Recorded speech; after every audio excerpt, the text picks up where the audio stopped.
Hola, ¿qué tal? Este es el segundo video que vamos a ver acerca de la serie de reactividad de compuestos orgánicos. Hoy vamos a ver el efecto que tienen algunos grupos funcionales sobre otros grupos funcionales, analizando el efecto de proximidad y acidez principalmente.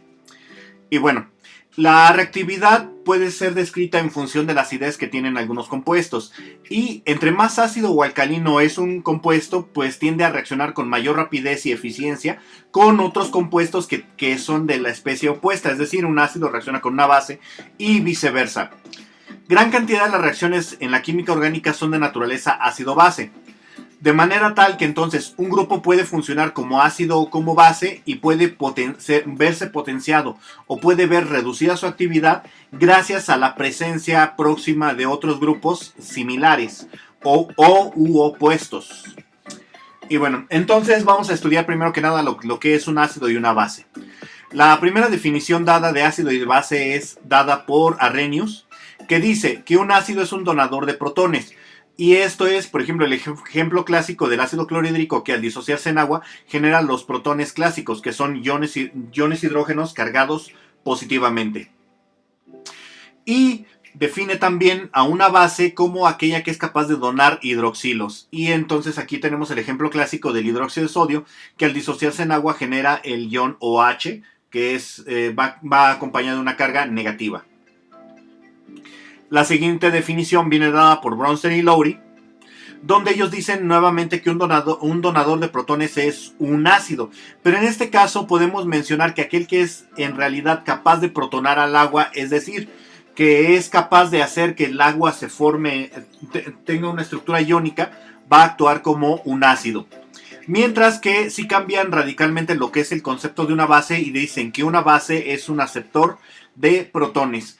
Y entonces, si una molécula tiene carga negativa y por lo tanto puede aceptar un protón que tiene carga positiva, entonces va a actuar esta molécula como una base. La última definición dada, la más moderna, es dada por Lewis. Y el primer caso es el de las bases, que es un poquito más sencillo de entender que el de los ácidos. Y dice que una base es un donador de electrones.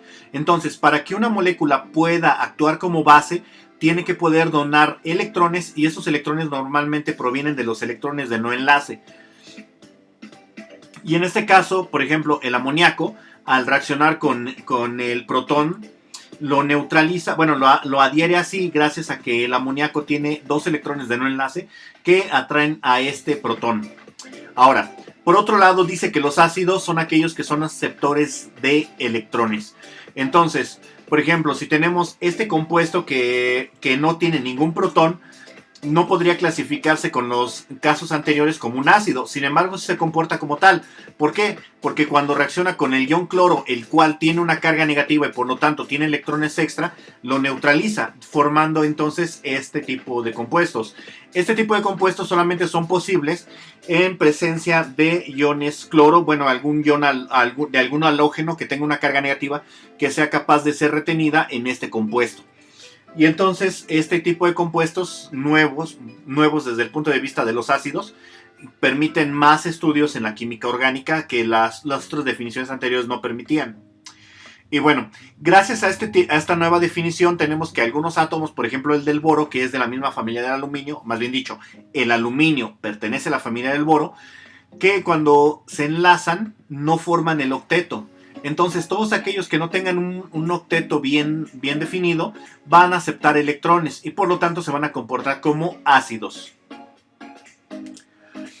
Y bueno, entonces también con la otra definición de que un ácido es un donador de protones o capaz de ionizar al agua, entonces vamos a tener que varios ácidos tienen algunas estructuras de Lewis que son igualmente válidas, todas y cada una de ellas, y que ninguna representa la estructura verdadera, pero en conjunto sí, o se aproximan más a lo que es la realidad de las moléculas.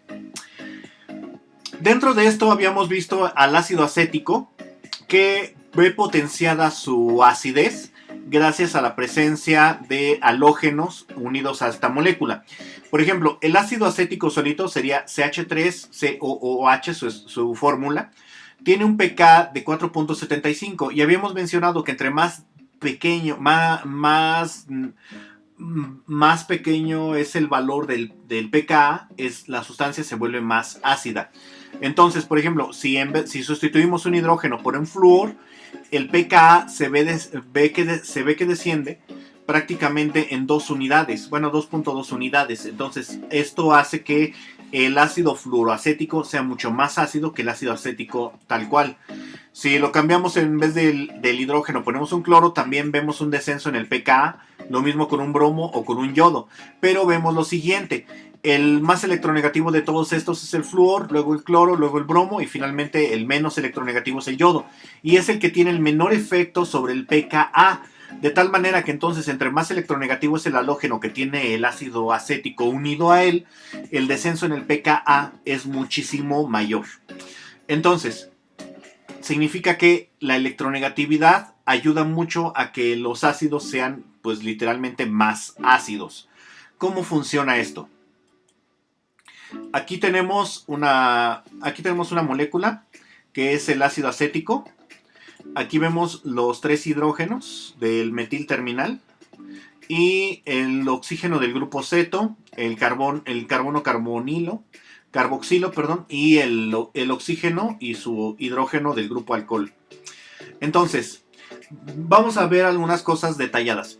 Aquí este hidrógeno está mucho más sumergido en el oxígeno porque el oxígeno tiene más secuestrados sus electrones que este carbono a los electrones de los hidrógenos. Por eso este hidrógeno se ve como que más metido dentro del oxígeno que estos hidrógenos metidos dentro del carbono. De tal manera que entonces los radios atómicos que ostenta cada uno de ellos son distintos. Este tiene un radio atómico menor.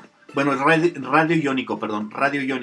Tiene un radio iónico menor porque el electrón está más deslocalizado dentro del oxígeno que en este otro caso. Estos hidrógenos tienen su electrón mucho más disponible que este otro. Por lo tanto, estos están un poquito más, pues, más salidos, como grupos salientes. Bueno, precisamente ahorita vamos a entrar lo que es ese término. Y bueno, entonces también como tiene un doble enlace, está ligeramente más afuera del carbono que que tiene un enlace sencillo. Eso es lo que digamos que se representa bien en este modelo. Ahora, ¿qué es lo que vamos a hacer? Vamos a sustituir entonces un hidrógeno por un halógeno. El primer halógeno de la lista pues es el flúor. Este flúor que lo vemos ahí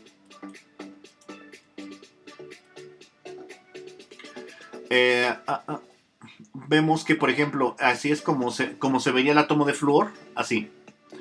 Entonces, está en la misma posición que estaría un hidrógeno, pero este átomo de flúor, le voy a quitar esa estructura, la suma de vectores en los cuales puede ser atraído este electrón de este hidrógeno hacia acá, queda la suma específicamente sobre el carbono, en la superficie del carbono.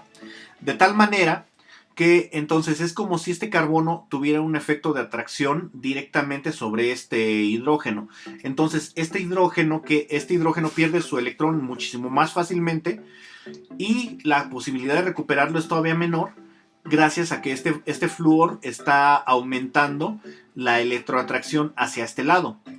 Ahora, ¿qué pasa? Bueno, entonces la suma de vectores queda exactamente deslocalizada ahí, porque en fin y al cabo la mayoría de los vectores se van a anular mutuamente y queda el centro de atracción como si fuera el núcleo del átomo, algo similar a la atracción gravitacional que queda hacia el centro de los planetas. Pero bueno, entonces en este otro caso, este sería el cloro, es ligeramente más grande que el caso anterior, pero aquí vemos otra cosa, que el centro de atracción está un poquito más afuera. Aquí tenemos al bromo. En este caso el bromo, también su átomo es ligeramente más grande que en el caso anterior y está un poquito más salido. Y esto hace que entonces entre más grande es el halógeno, esté más salido del carbono.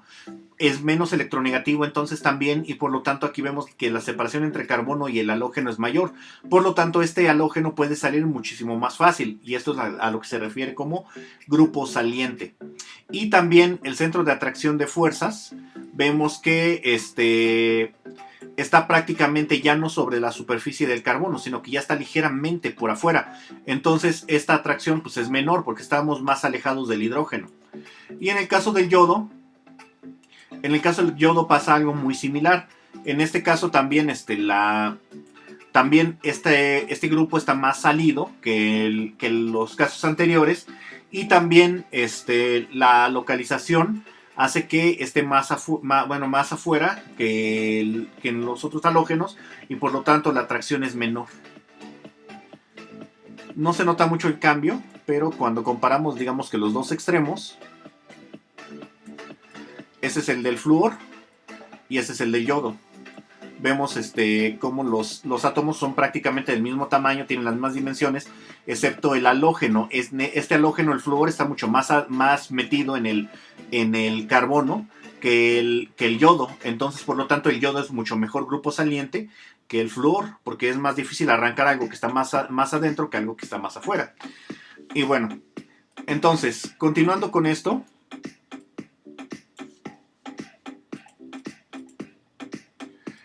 teníamos al ácido acético, su estructura, y cambiamos uno de los hidrógenos por un halógeno. En el caso de que lo cambiamos por el flúor, vemos que el centro de atracción está pues relativamente cerca del protón. Bueno, está alejado, pero de todos modos tiene influencia sobre el protón, y eso disminuye el pKa. Cuando lo cambiamos a un cloro, el efecto se ve se ve reducido porque la distancia es mayor. En el caso del bromo, vemos que el bromo está mucho más alejado, entonces el efecto se ve más reducido. Y en el caso del yodo, el centro de atracción está todavía más alejado, y por lo tanto el yodo tiene un efecto menor de inducción, alterando el pKa, a diferencia de los otros halógenos. Y bueno, entonces, digamos que ese es el efecto del tipo de halógeno, cómo altera el pKa, siendo entonces el más electronegativo el que más altera haciendo más ácidas a las sustancias, alterando más el pKa de los ácidos. Ahora, ¿qué pasa con adiciones continuas? Cuando tenemos distintos tipos, cuando tenemos más de un halógeno. Por ejemplo, en el caso del cloro, cuando tenemos múltiples cloros, cuando tenemos un cloro, habíamos mencionado que el pKa disminuye de 4.75 a 2.82. Si tenemos dos cloros, aún disminuye todavía más, y si tenemos tres cloros, disminuye todavía más. Entonces, ese es el ácido cloroacético, dicloroacético y tricloroacético. Y entonces, este es el ácido, pues, digamos que más fuerte, porque tiene el pKa menor. Si lo sustituimos a fluoracético, pasa un efecto similar. De hecho, vemos que más o menos los pKa se mantienen, pero el flúor, al ser más electronegativo que el cloro, la reducción en el pKa pues es más drástica. Entonces, este es más ácido que el ácido trifluoroacético, es más ácido que el ácido tricloroacético. Entonces, la adición continua de halógenos también potencia el efecto ácido de las moléculas, y por lo tanto también reaccionan más. Bueno, y si se preguntan, estos precisamente por su carácter tan ácido sirven para catalizar algunas reacciones químicas o para la precipitación selectiva de algunas proteínas. Bueno, ¿qué pasa si una sustancia tiene adición continua de halógenos pero no es un ácido? Como en el caso del cloroformo. En el caso del cloroformo, su otro nombre es triclorometano, y tiene esta característica: tiene tres cloros unidos a un átomo de metano, sustituyendo obviamente cada cloro a un hidrógeno.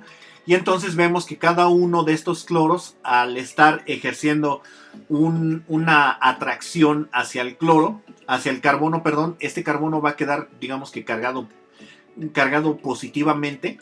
Cada uno de los cloros queda negativo, pero precisamente por esta deficiencia de electrones es capaz de robar el electrón de este hidrógeno que tiene, y entonces se puede formar un puente de hidrógeno entre este carbono y el hidrógeno de otra molécula continua, cosa que ninguno de sus otros parientes puede hacer.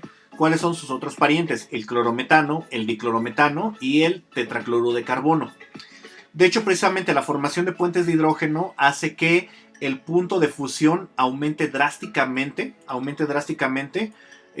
comparado con los antecesores clorados de este mismo compuesto. Y precisamente el punto de ebullición se acerca fácilmente a su máximo comparado a los otros que lo anteceden. Entonces vemos que la halogenación continua hace que las moléculas se comporten de un carácter más iónico. Y bueno, para que una molécula actúe como un ácido desde el punto de vista de Lewis intervienen dos factores. El primero es que tenga una facilidad para que la molécula pueda robar o aceptar un par de electrones. Y en este punto es indispensable la electronegatividad. Entre más electronegativo es el elemento, más fácilmente puede robar o aceptar un par de electrones. Es decir, facilita el robo, ¿no? Y la segunda cosa es la facilidad con la que la molécula desplaza los electrones que ya ha robado. O sea, una cosa es que pueda robar con facilidad y otra es que una vez que ha robado los puede esconder fácilmente. Y aquí es importante el tamaño de la molécula, ya que entre más grande es la molécula o el átomo, más fácilmente puede perder esos electrones y decir, no, yo no tengo nada. Y se lo roba el hidrógeno. Entonces aquí tenemos dos ejemplos de halógenos, el flúor y el bromo. Entonces, cada uno está unido a un átomo de hidrógeno, siendo entonces el ácido fluorhídrico y el ácido bromhídrico. Entonces, una vez que el flúor le roba su electrón al hidrógeno, este electrón, para que vuelva al hidrógeno, tiene que dar una vuelta completa sobre el flúor. Y como logramos ver, el radio atómico del flúor pues es menor que al del bromo. Entonces, completar esta trayectoria para que pueda regresar al hidrógeno cuesta un poco menos de tiempo que en el caso del bromo. Entonces, el bromo, una vez que roba su electrón del hidrógeno, como la trayectoria que tiene que completar es mucho mayor, el tiempo que tarda en regresar dicho electrón al átomo de hidrógeno es mayor. Entonces, por lo tanto, el bromo, aunque roba con menos eficiencia electrones, lo retiene con más eficiencia. Y eso hace que el bromo sea más ácido que el flúor cuando se trata de moléculas independientes, no de grupos funcionales. Ya vimos que en forma de grupo funcional el flúor es más ácido, hace que aumente más la acidez que el bromo, pero como molécula por separado, entonces el bromo es más ácido que el flúor. Utilizando el segundo principio de que pueda perder ese par de electrones o deslocalizarlo, entonces por eso el fenol actúa como un ácido, porque el par de electrones que se genera de este enlace de oxígeno e hidrógeno se puede deslocalizar fácilmente en el anillo aromático, y esta molécula es muy grande. Por eso, de hecho, el fenol se le llamaba ácido fénico, porque antes se pensaba que era un ácido, no un alcohol. Y bueno, entonces ese es el tipo de resonancia que habíamos mencionado, que el electrón del hidrógeno se pierde fácilmente y entonces el hidrógeno se puede desprender en forma de protón, actuando así como un ácido. Y según Arrhenius, porque está generando un protón. Y bueno, para los ácidos anhídricos, la acidez viene dada por el producto del radio atómico por la electronegatividad. Entonces, si analizamos el flúor, su electronegatividad es casi 4, su radio atómico iónico de valencia -1 es el producto nos da 5.41. Analizando el cloro, tiene una menor electronegatividad, pero mayor radio iónico, entonces radio iónico a -1, porque habíamos mencionado que cuando se enlazan los átomos y tienen carga negativa, tienen un radio mayor que el que tienen como carga neutra, y su radio disminuye cuando es carga positiva. Entonces, aquí el producto es mayor. En el caso del bromo tiene una menor electronegatividad, pero un radio atómico mayor, un radio iónico mayor, y entonces también el producto es mayor. Y en el caso del yodo, pues, aunque tiene una menor electronegatividad, tiene el radio mayor de todos y por lo tanto su producto es mayor. Por lo tanto, entonces, el ácido yodhídrico es más ácido que el bromhídrico, y a su vez más ácido que el clorhídrico, y a su vez más ácido que el fluorhídrico. Y eso lo vemos reflejado en los pKs. Tiene un pK de 3.17, el clorhídrico de -6, el bromhídrico de -9 y el yodhídrico de -9.3. Sí, como que aquí ya está alcanzando su máximo de no, ya no puedo descender más, pero bueno, es más ácido. Ahora entonces vamos a ver el efecto que tiene el grado de oxidación sobre la acidez. Aquí tenemos el metanol. Para que el alcohol etílico. Para que el etanol se deshaga de su protón requiere condiciones de pH bastante altas. Es decir, estamos hablando de 15.5, algo que difícilmente vas a poder conseguir si hay agua en el sistema. Mientras que si está más oxidado, en vez de ser un grupo alcohol, es un grupo ceto, entonces tenemos un aldehído. Ve reducido su pKa a 13.57, de tal manera que entonces este protón puede salir más fácilmente, a pesar de que está unido a un carbono, que está unido a un oxígeno. Ahora, si a este alcohol, en vez de ponerle 2 hidrógenos, le ponemos un grupo ceto, entonces vemos el efecto magnificado y esto ya es un ácido carboxílico. Y este es el ácido acético y ya habíamos visto que su pKa es de 4.75. Ahora, vamos a analizarlo con dos. ¿Qué pasa si tenemos, por ejemplo, dos alcoholes? Estos dos alcoholes se comportan más o menos como si fuera uno solo, pero sí se ve aquí reducido el pKa. Vemos que entonces la presencia de dos alcoholes, esta inducción que está un poco lejana, hace que sí se reduzca el pKa de este otro alcohol. Y bueno, entonces, ¿qué pasa si tenemos, si aumentábamos la distancia, es decir, más átomos entre estos? Pues debería de parecerse cada vez el pKa al del alcohol etílico, ¿no? Pero pasa algo muy chistoso. Cuando estamos hablando de 5 carbonos, este pKa es menor que este. ¿Pero por qué? Si están más alejados este oxígeno que este otro. Y la respuesta es que no están más alejados. En realidad, aunque aumenta la distancia, al tener más carbonos, la configuración espacial permite que este grupo y este estén más próximos y por lo tanto también su pKa se vea reducido comparado con este otro. Entonces, vemos que la proximidad de los grupos alcohol hace que el pKa se vea reducido. Y por ejemplo, aquí en este caso, que es en esta molécula, que es el dihidroxietanol, vemos que de hecho aquí faltaba un 2. Aquí faltaba un 2. Hace que estos dos estén próximos y por lo tanto su pKa es muy similar a este. Bueno, de hecho es prácticamente el mismo. En el caso de que tengamos un mayor grado de oxidación, por ejemplo, tenemos el ácido acético, pero con un alcohol próximo, entonces vemos que el pKa desciende desde 4.75 a 3.83. Si tenemos en vez de un grupo alcohol, tenemos un grupo ceto, entonces el pKa disminuye muchísimo más. Y de hecho vemos que disminuye más que en el caso del flúor, porque el oxígeno, al tener un doble enlace, está más cerca de este átomo de lo que el flúor lo está, porque el flúor nada más forma un enlace sencillo. Por eso entonces la reducción en el pKa es mayor. Y si tenemos pues un ácido carboxílico cerca, pues la inducción es todavía mayor y entonces el pKa disminuye más. Este es el ácido oxálico. Y bueno,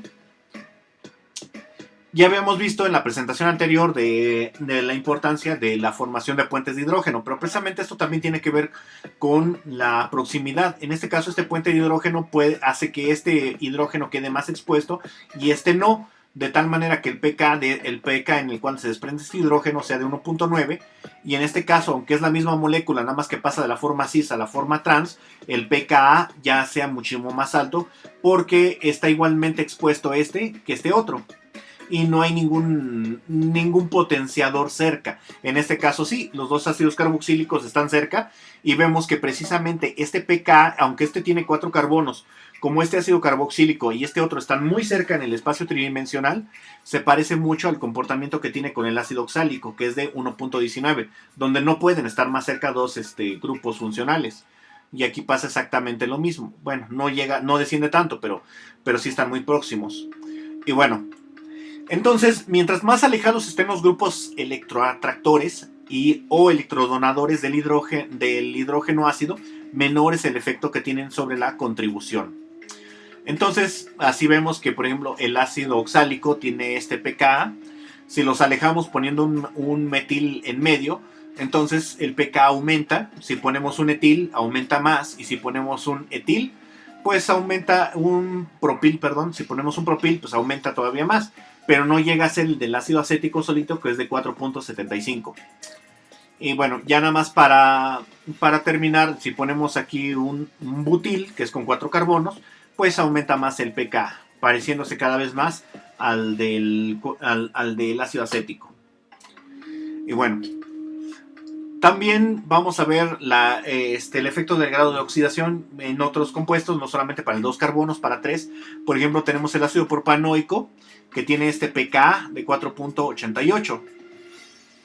Si lo ponemos aquí acompañado de un alcohol, el pKa desciende hasta 4.86 y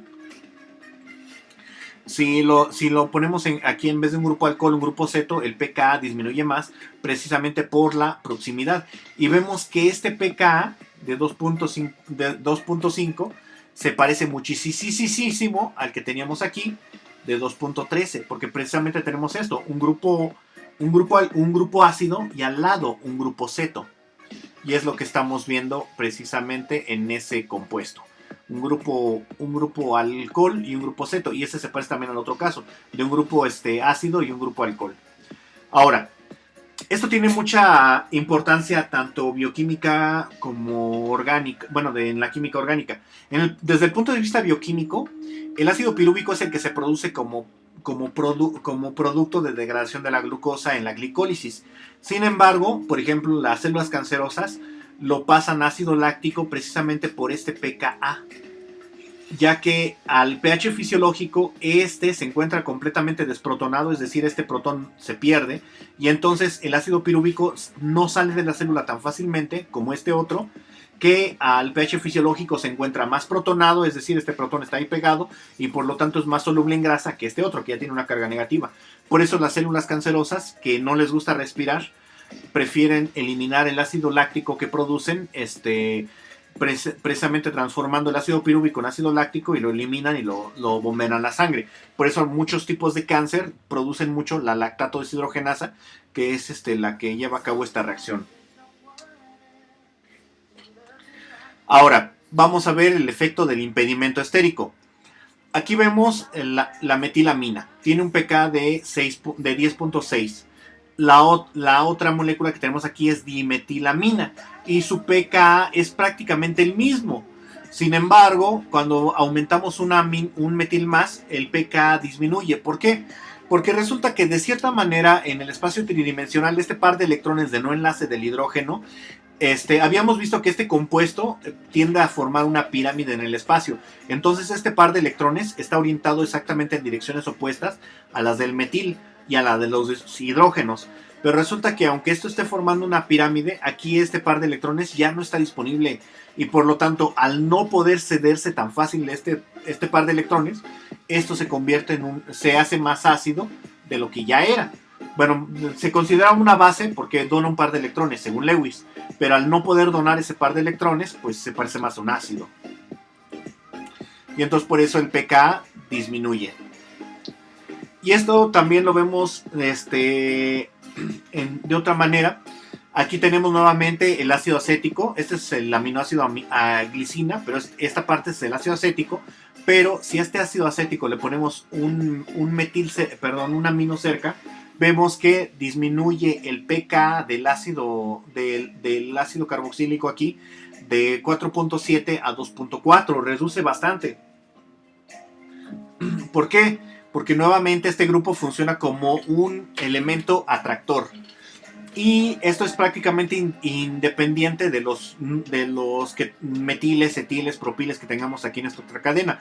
Por eso entonces todos los aminoácidos que se consideran alifáticos, que tienen una cadena que es de un hidrocarburo, pues vemos que tienen un pKa más o menos similar del grupo ácido. El grupo amino vemos que también se ve reducido. Pero en este caso la reducción del grupo ácido se da porque la atracción también de este grupo carboxilo es similar. Así como este amino está atrayendo los electrones de este carboxilo, también este carboxilo está atrayendo los electrones de este amino.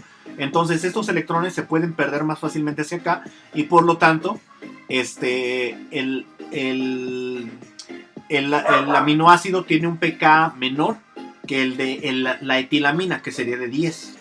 ¿Por qué? Porque está atrayendo sus electrones y está actuando de manera que se vuelve más ácido. Y bueno, ahora vamos a analizar otros aminoácidos, el ácido aspartico y el glutámico. Sus pKs del grupo R son relativamente bajos, 2 y 2.2, y de los de la cadena lateral también. Pero vamos a ver físicamente qué va haciendo cada uno de ellos. Este ácido que ya lo habíamos mencionado también en este video, nada más mencionamos que tenía un pK, pero tiene dos, porque tiene dos carboxilos. Entonces, el primer protón se pierde a un pH de 4.2 y el segundo a 5.6. Sin embargo, si yo pongo un amino aquí en este carbono, esto se va a convertir en el ácido aspartico. Y es la presencia de este amino, como está prácticamente a un átomo de distancia del carbono carboxilo, va a hacer que los electrones de este carbono carboxilo sean atraídos hacia el grupo amino y por lo tanto el pK disminuye desde 4.2 hasta 2. Y este otro, aquí recordemos que aquí está el amino. Si yo pongo un amino aquí, entonces esto está a 2 átomos de distancia de este otro grupo carbono carboxilo. Y entonces la inducción es menor porque la distancia es mayor y entonces por eso este pierde su protón a un pH de 3.9. De todos modos, de 5.6 a 3.9 hay mucha ganancia. Y bueno, entonces lo mismo va a pasar con este otro ácido que es el ácido succínico. Es el ácido bicarboxipentanoico. No, ácido pentanodioico, pentanodioico, así es su nombre correcto, o ácido succínico para los cuates. Nuevamente en este carbono estoy poniendo el amino para que se convierta en el aminoácido ácido glutámico, y entonces nuevamente tenemos la misma proximidad que tenemos con el ácido aspartico y vemos que por eso su acidez es muy similar. Sin embargo, a este otro ya estamos un poco más separados, estamos con dos metiles de distancia de este otro átomo. Entonces, por eso el efecto inductor es menor y aquí lo vemos reflejado. Aquí disminuye desde 5.3 hasta 4.3, o sea, se ve que pues la inducción debida a la distancia es menor. Bueno, la distancia aumenta, la inducción es menor. En el caso del ácido adípico, vemos que conserva más o menos la misma propiedad, que es el que tiene 6 carbonos y 2 carboxílicos. ¿Y para qué nos interesa? Bueno, pues porque en el ácido adípico, si nosotros, bueno, en ya vemos que prácticamente ya estamos llegando al 4.75, que es el pKa que tiene el ácido acético solito. Entonces, si nosotros ponemos una mina en el carbono que sigue aquí luego, la diferencia pues va a ser mínima. Pero lo mismo pasa con un amino. Si nosotros sustituimos este amino, por un amino, este carboxilo no se va a ver tan afectado. Y nosotros lo vemos así, que el pK que presenta este grupo carboxilo, a pesar de que esto tiene un amino, es prácticamente el mismo que tienen los otros. Y aquí lo vemos, 2.2, 2.2. Es prácticamente el mismo que tienen los otros grupos ácidos. Entonces, de tal manera que al poner 4 metiles ahí, bueno, un grupo butil ahí en medio, pues la inducción se hace menor, porque la cadena es más larga. Y bueno, entonces, ya como comentario, entonces, si se acumulan muchos grupos funcionales que estén cercas en el espacio tridimensional, aunque no sean de la misma molécula, entonces se pueden verse aumentadas, es decir, potenciadas, las propiedades ácidas o alcalinas de cualquier molécula. Y esto es lo que hacen las proteínas en los grupos funcionales. Los grupos funcionales, en el sitio activo. En el sitio activo de las enzimas, los grupos funcionales de los aminoácidos están tan cerca uno de otro que precisamente tienen el efecto de potenciar el de otros aminoácidos, y por eso entonces es posible hacer reacciones químicas que requieren medios muy alcalinos o muy básicos en medio de una proteína, porque se crean esas condiciones que lo permiten. Condiciones que en agua serían imposibles de alcanzar de otra manera. O bueno, casi imposibles. Ya casi para terminar, vamos a ver lo que son las reacciones redox. En las reacciones redox participan al menos dos elementos. Uno que funciona como aceptor de electrones y otro que funciona como donador de electrones. Y vemos que esto entra dentro de la clasificación de ácido y base de Lewis. Al que recibe los electrones se le llama oxidante y al que los cede se le llama reductor. De este modo, entonces, son similares las definiciones de ácido y base de Lewis que las de redox. Y no es extraño entonces que para hacer algunas reacciones de reducción se utilicen medios ácidos y para hacer algunas reacciones de oxidación se utilicen medios alcalinos. Y bueno, entonces también la adición de halógenos, que se puede considerar como un tipo de reducción en algunos casos, se hace en medio ácido, y la sustitución de estos, que se puede también considerar como una oxidación, sucede en presencia de hidróxidos, es decir, en pH alcalino. Un ejemplo de esto es la obtención de cloruro de terbutilo, el cual se lleva a cabo en medio ácido. Entonces, si nosotros tenemos un hidróxido aquí con el terbutilo, tenemos el alcohol terbutanol. Y si nosotros queremos remover este hidróxido, lo hacemos en medio ácido. En medio ácido precisamente se lleva a cabo la sustitución de este hidróxido por el cloro, liberando agua, y ya obtenemos el cloruro de terbutilo. Y se puede llevar a cabo la reacción contraria precisamente en un medio muy alcalino, en presencia de muchos hidróxidos, donde el cloro se puede desprender como grupo saliente. El grupo hidróxido es malo como grupo saliente, pero en estos casos se puede llevar a cabo gracias a que es en un medio ácido.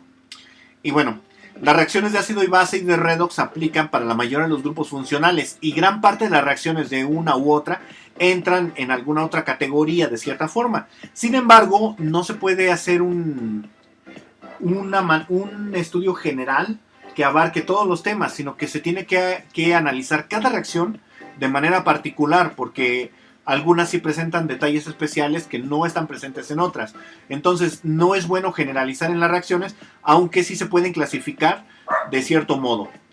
Y bueno, las reacciones se pueden clasificar ya que algunos grupos funcionales no participan en algunas reacciones. Entonces, sabiendo en qué reacciones participan algunos grupos funcionales, podemos dar la última clasificación, y es esta. Los grupos funcionales que participan en la reacción de ácido-base son estos.